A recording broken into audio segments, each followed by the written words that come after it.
الله أكبر الله أكبر.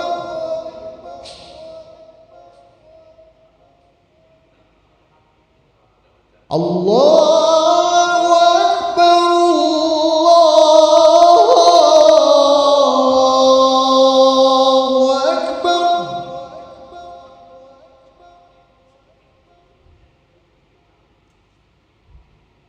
أشهد أن لا إله إلا الله.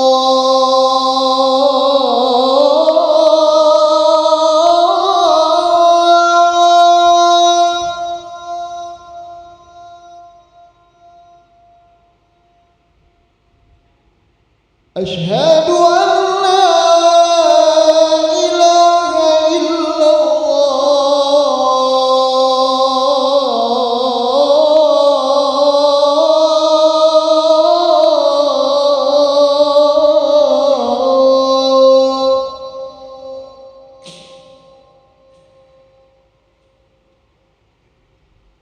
أشهد أن محمدًا رسول الله.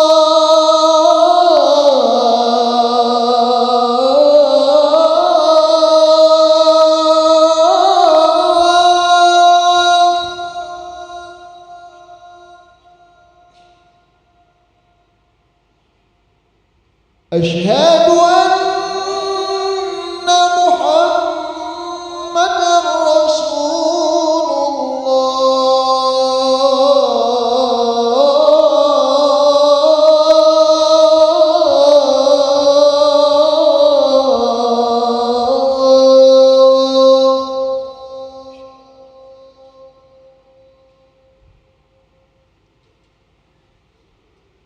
حي على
Bismillahirrahmanirrahim. Assalamualaikum warahmatullahi wabarakatuh.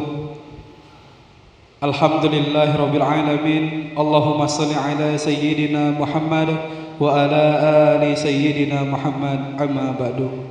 Hadirin para jamaah yang berbahagia, selamat datang, ahlan wa sahlan wa marhaban bihudurikum fi Masjid Sultan Mahbadarudin Jaya Wikrama Palembang. Alhamdulillah, hari ini Rabu 26 Zulhijjah 1445 Hijriah bersama dengan tanggal 3 Juli 2024 Masehi. Mari bersama kita melaksanakan salat asar secara berjamaah. Adapun selaku petugas pada hari ini, azan telah dikumandangkan oleh Al-Ustadz Kiai Agus Junaidi Hasim dan salat akan diimami oleh Al-Ustadz Habibi Lutro Al-Hafiz. Dilanjutkan dengan cawisan ba'da salat bersama guru kita Al-Mukarram Al-Habib Ahmad bin Alwi Al-Kaf dengan pembahasan fikih kitab Safinatun Najah. Untuk ketertiban dan kenyamanan beribadah, jamaah diharapkan untuk tidak mengaktifkan handphonenya dan barang-barang milik jamaah dititipkan pada tempatnya.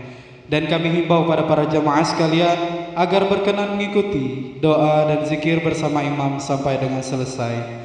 Demikianlah harap dimaklumi atas perhatiannya. Kami pengurus Masjid Sultan Mahmud Badarudin Jaya Wikrama Palembang mengucapkan terima kasih. Semoga Allah Subhanahu wa taala menerima amal ibadah kita. Amin ya rabbal alamin. Wassalamualaikum warahmatullahi wabarakatuh. Allahu Akbar, Allahu Akbar. Ashhadu an la ilaha illallah. Ashhadu anna Muhammadar Rasulullah. حي على الصلاة حي على الفلاح قد قامت الصلاة قد قامت الصلاة الله أكبر الله أكبر لا إله إلا الله لا إله إلا الله سيدنا محمد رسول الله صلى الله عليه وسلم أكرمه الله وأدامها ما دامت السماوات والأرض وجعلنا مستحيي أهلها استووا الصلاة استووا الصلاة رحمكم الله سووا صفوفكم عند الصفوف ومن تمام الصلاة صلي الله أكبر.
الله أكبر.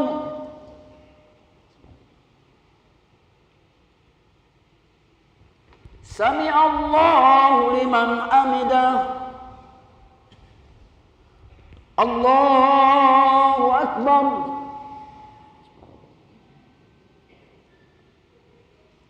الله أكبر.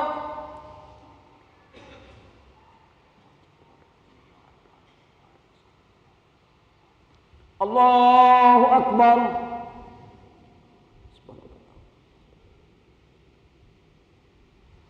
الله أكبر.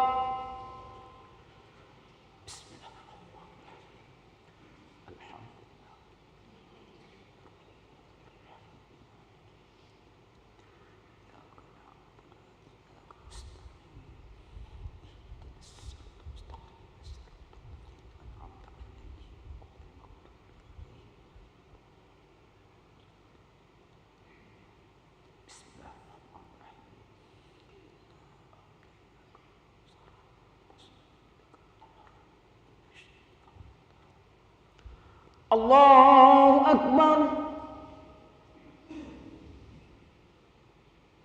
Sami Allahu liman hamidah. Allahu Akbar.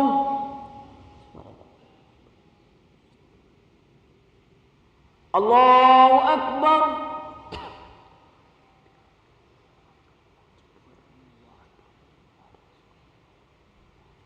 Allahu Akbar.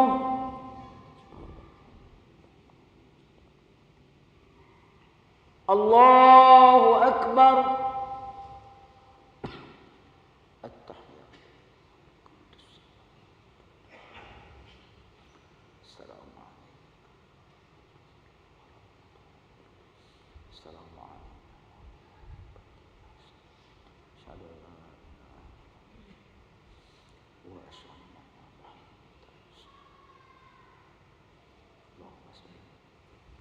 Allahu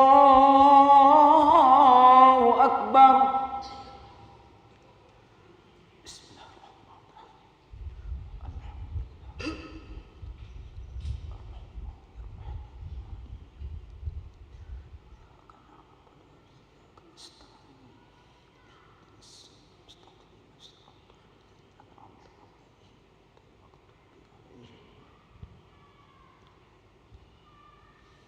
Allahu Akbar.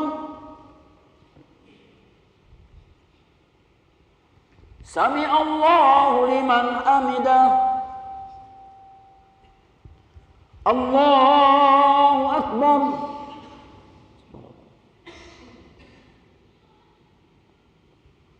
Allahu Akbar.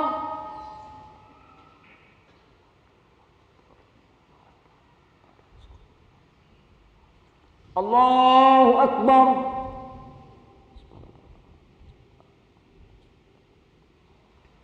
Allahu Akbar.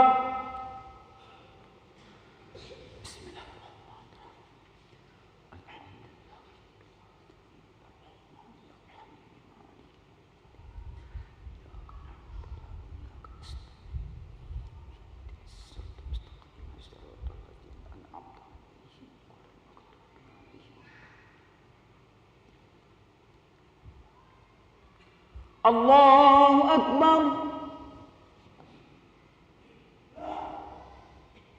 Sami Allahu liman hamidah. Allahu Akbar.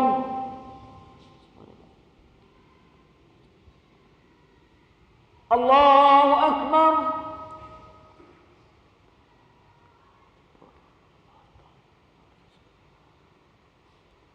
Allahu Akbar.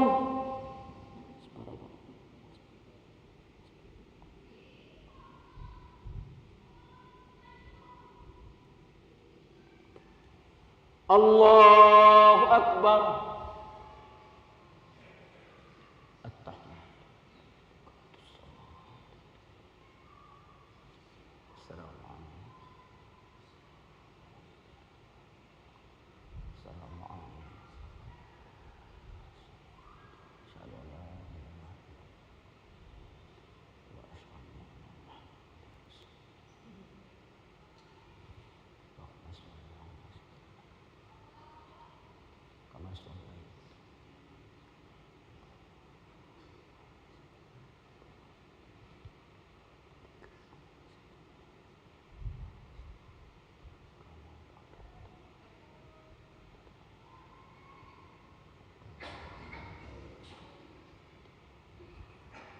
Assalamualaikum warahmatullah.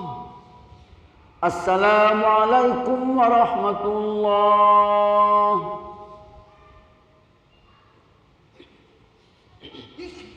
Alhamdulillahirrahmanirrahim. Astaghfirullahaladzim. Alladzi la ilaha illa huwal hayyul qayyum wa atubu ilaih. Astaghfirullahaladzim. Alladzi la ilaha illa huwal hayyul qayyum wa atubu ilaih.